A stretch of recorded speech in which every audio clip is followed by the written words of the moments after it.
হান্ডি পাতিলগুলি বানায়া বানায়া নূহ নবী এবার বাবা সুন্দর করে রৌদের ভিতরে মুমিন শুকায়, সুন্দর করে শুকার। নূহ নবী চিন্তা করে, রে মালিক,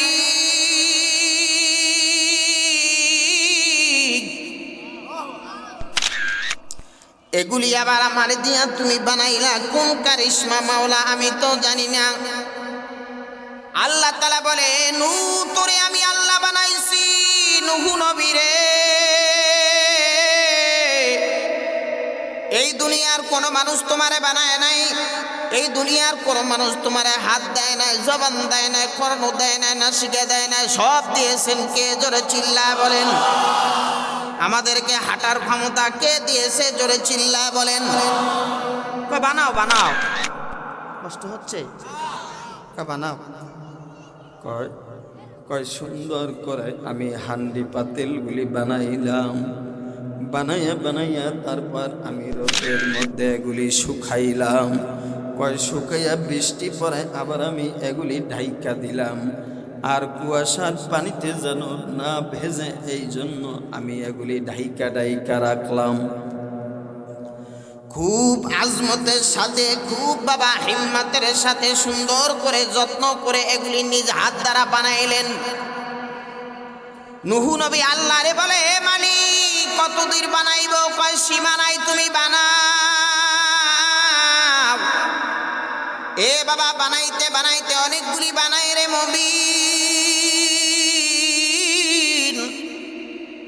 বানানো শুরু করলেন, বানায়া এবার রৌদ্রে শুকায়া বাবা করকরা করলেন। আল্লাহ তাআলা রব্বুল আলামিন বলে, রে নূহ যাও যাও। কয় কি? কয় একটা লাড়ি দিলাম, এই লাড়িটা লয়ে যাও। কি করো? কয় লাড়িটা লয়ে যাও। কয় মাওলা লাড়ি দিয়া কি হইবে? কয় লাড়ি দিয়া তুমি প্রত্যেকটা তোমার হান্ডি পাতিলগুলি বাইরাইয়া বাইরাইয়া তুমি গিয়া ভাঙবা। নূহ নবী খাড়াই রিস ভাঙ্গে না। আল্লাহ তাআলা রব্বুল আলামিন বলে, কেন ভাঙবো না? যাও যাও, তুমি তার জলদি করে গিয়ে এগুলি ভেঙ্গে দাও, ভেঙ্গে দাও। আল্লাহর অর্ডার। কার অর্ডার? আল্লাহর অর্ডার। কয় যাও তুমি এগুলি ভেঙ্গে দাও, জলদি করে তুমি ভেঙ্গে দাও। নূহ নবী বলে, মালিক তোমার হুকুম রে আল্লাহ।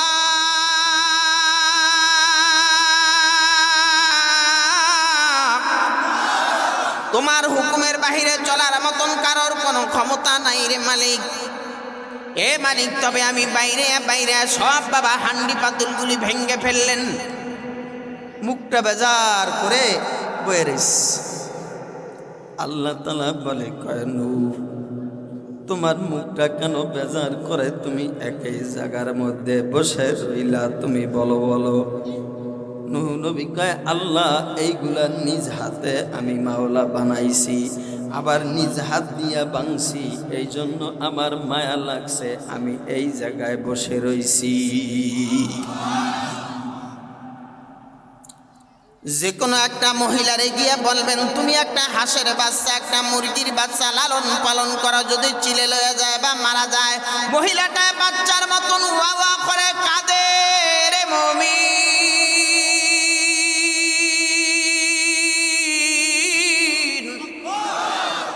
কারণ আর ভিতরে মায়া। ইমাম গাজ্জালী রাহমাতুল্লাহ আলাইহি বলেন, কয় মায়া আর ভালোবাসা, ওয়াল্লাযীনা আমানু আশাদ্দু হুব্বাল লিল্লাহ।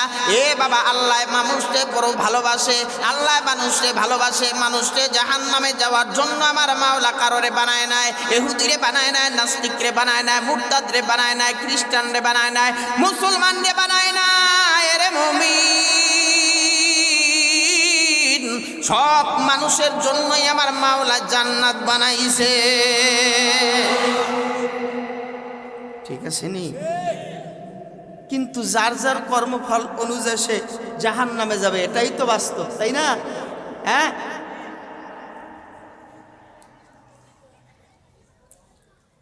নূহ বইয়া রইছস নূহ, মনে হয় তোর কাছে খারাপ লাগতে আছে রে নূহ। এদিকে কথা বলো কেন?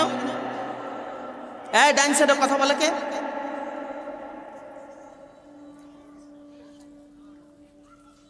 নূহ নবীরে বলে কয় তুমি মন খারাপ করে এই জায়গায় কেন বসে রইলা, তুমি বসে রইছো এইগুলি হাত দ্বারা ভাঙ্গা কয় জি। কয় নুহুরে তুমি এদের মধ্যে প্রাণ দিছনি, কয় না। জান দিছনি, কয় না। কয় এরা তোমার সাথে কথা বলছেনি, কয় না। এ মাওলা আমার সাথে কথাও বলে নাই, জানো দাই নাই। এ মাওলা এরা আমার সাথে চিৎকারও মারে নাই, কোনো কথাও বলে নাই, নাও বলে নাই। আল্লাহ তাআলা বলে কয় তাইলে তোমার এত মায়া কেন লাগে তুমি বলো বলো।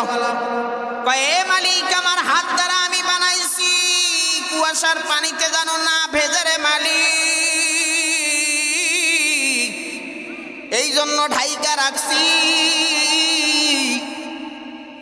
জানো বৃষ্টির পানিতে না বাজে, আমি ঢাইকা রাখলাম এই জন্য আমার মায়া লাগে। কয় তুমি জান দাও নাই, তোমার সাথে কথা বলে নাই, তুমি যে এদেরকে বাইরে বাইরে ভাঙছো আর চিৎকারও মারে নাই, তোমার সাথে কোনো কিছু করে নাই, এইটা যদি তোমার এত মায়া লাগে তাইলে আমি আল্লাহ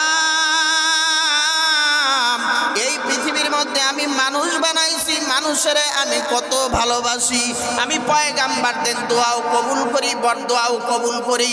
তুমি বলেছো রব্বি লা তাযারা আলাল আরদি মিনাল কাফিরিনা দাইয়ারা, তোমার দোয়াটা আমি আল্লাহ কবুল করে সব আমি মাওলা তোমার কথায় ধ্বংস করে দিছি। এগু কি আমি আল্লাহর মায়া লাগে না এরে